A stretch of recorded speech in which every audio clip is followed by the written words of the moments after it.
Pulis kami ng City Hall.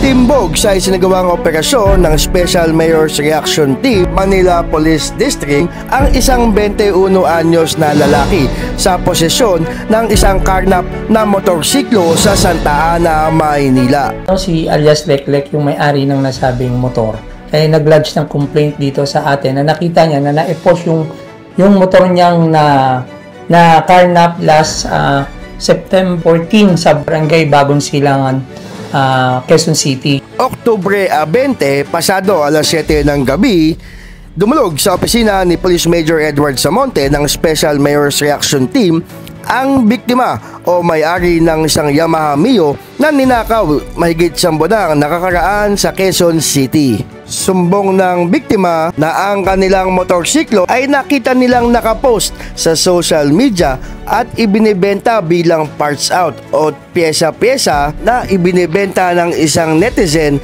sa Santa Ana, Maynila.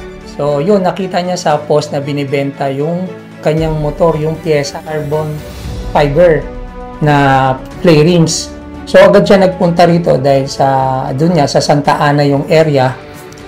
Although na sa Quezon City ito na karnap. Kaagap na tinugunan ng Special Mayor's Reaction Team ang idinulog ng biktima matapos itong magpakita ng mga kaukulang dokumento na patunay na sila ang nagmamayari ng motorsiklo. At yung sinasabing hiniram kasi sa kanya to nung last September 14 nung kanyang kapitbahay taga Barangay Bagong Silangan, at nahuli rin sa Mandaluyong last October first week na kumuha naman tumangay ng isang motor na Raider at may kasong carnapping doon sa Mandaluyong Police Station. Ayon sa biktima, ang mismong tumangay ng motorsiklo ay nasa kote ng Mandaluyong City Police Station kamakailan. Subalit ang motorsiklo ay hindi na na-recover na pinaniniwalaang agad na benta ng suspect. Isang buwan ay nakitang nakapost sa social media ang kanilang motorsiklo, kaya't agad silang nagtungo sa opisina ni Police Major Edward Samonte na mabilis namang tumugon sa idinulog ng biktima. Ang maberipika ang positibong impormasyon at mga dokumentong bitbit ng biktima ay agad nagkasa ng operasyon si Police Major Edward Samonte patungo sa Santa Ana, Maynila.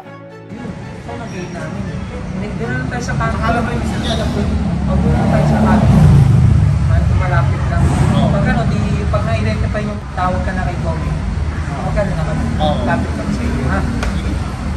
Ano naman? Pag ano, maging vigilant lang tayo. Kasi ibig sabihin tayo sa'yo, ha? Sige, okay, sige. So agad nga tayo nagkasa ng follow-up operation dun sa nag-post na nagbebenta na tiga Santa Ana. Tayo nagtungo dun sa Granate, siya sa corner Subel sa Santa Ana. Agad nating naaktuhan na dala nung nasabing suspect yung karnap na motor.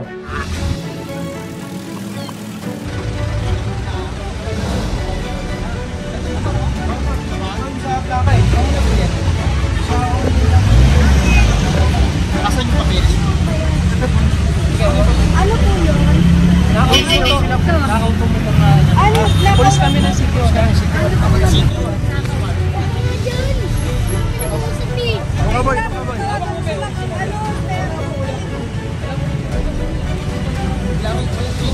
Wala po yung xerox na putik.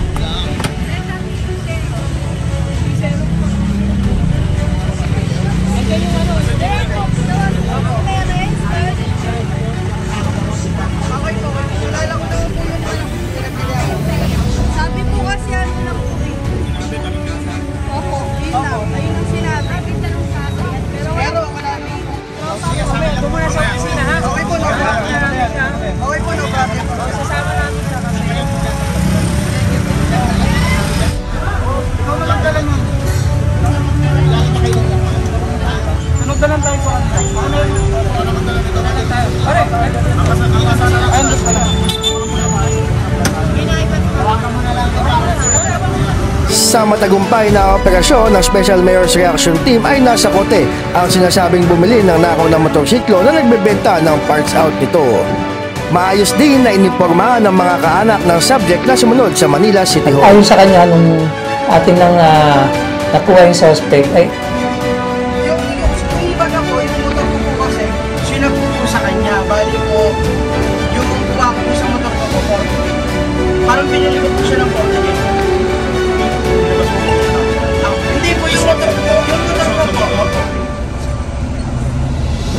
papel yun. May papel. Ay, Pag may papel, may papel. yung Xerox lang po yung binigay sa akin po. Yung motor mo, Yung motor ko po meron. nasinuha po dyan, may papel. Ako meron. Bakit pumayag ka naman? Hindi po kasi po yung sa ano ko po, motor ko po. Wala lang po kasi problema. Sabi niya po walang problema. Yan. Opo, kumukuha po kasi talaga ako ng motor. Pero hindi ko po na-check na. Kasi po wala naman po nagpo-post sa Facebook na hindi hinahanap po yung motor. Kaya hindi ko rin po alam. Yung pinagtuhanan mo Hindi dyan, rin po kasi ako aware. kakilala mo, Ako kilala ko po. tropa mo. Ito ay nabili niya doon sa nakakulong ngayon sa Mandaluyong. So, siya ay maaaring maharap sa kasong anti-fencing under our PD 1612. Mere possession lang nung sinasabing stolen na motor ay elements na yon na maaari siyang magkakaso at maharap sa ating PD 1612 or anti-fencing law. Maraming salamat po sa Manila Police na mabilis po na action dahil na-recover po namin yung motor na hinahanap na. Kasi nawalan na po kami ng pag-asa kasi kala namin chinap-chap niya. Bali nakita lang namin sa post tapos nakita namin yung lugar kaya agad kami tumakbo dito sa Manila. Kaya salamat po talaga sa Manila Police. Sa kanila? Sa mga nanakawan na rin ng motor, magbigay aral sa atin yung tolls. Dahil mawawalan ng pag-asa hanggat nakikita nyo na may nagpa-parts out, kung tandaan nyo yung mga parts nyo, yung unit nyo, ano nyo lang, makukuha rin. Salamat po. Sa ating mga motorista o ng mga nagmamayari ng motor, ating pong ingatan yung ating pong mga pinaghirapang bilhin na mga motorsiklo hanggat maaari iparada ito sa mga secured na lugar, yung sa mga garahe, hanggat maaari ilagyan nyo ng lock. At kung magpapahiram kayo, siguraduhin nyo na hindi sa inyo to maitatakbo. Dito kasi sa ating insidente ngayon, kilala niya to, kapitbahay niya. So, hindi niya akalain na itatakbo. At dun sa mga bibili naman ng mga second hand na motorsiklo, anumang sasakyan, siguraduhin niyo po na yung sasakyan na inyong bibili ay may mga papel at maaari po kayo mag-validate sa mga ahensya ng gobyerno na pinanggalingan ng mga papel. Halimbawa, LTO o sa ating HPG, kung alarmado, ito po ay legit na may papel. Katulad dito sa atin, Xerox lang to, sinasabi niya na binili niya. So, una pa lang mag-doubt ka na, ba't ka bibili na Xerox yung nasabing papeles? Dapat, ito ay original at i-validate mo pa to kung ito ay talagang totoo o hindi. Yan. Sir, yung may-ari ng motor, sir, wala na raw siyang pag-asa dahil ilang buwan na nawawala yung motor. Pero nakita nila, tsaka lubos ang pasasalamat, sir, sa Team Smart dahil sa assistance. Sabi nga po ng ating minamahal na at napakasipag na Mayor Isko Moreno Dumagoso na lahat po ng mga biktima ng krimen, hindi man po natin ito mai-prevent, pero umasa po kayo na bibigyan po natin ng hustisya at para mapanatag po ang bawat mamamayan dito po sa Manila. Umasa po kayo na dumulog po kayo rito at actionan po namin. Bilis kilos po ang aksyon dito po sa Special Mayor's Reaction Team. Sir, lastly. Police Major Edward Samonte, Chief of Smart. Thank you po. Thank you po, sir. Thank you. Diyan na yung motor mo. Nakawin na natin, ha? Maraming salamat, sir. Kasi mo rin yung yung karnaper doon sa amin dalawa. Yung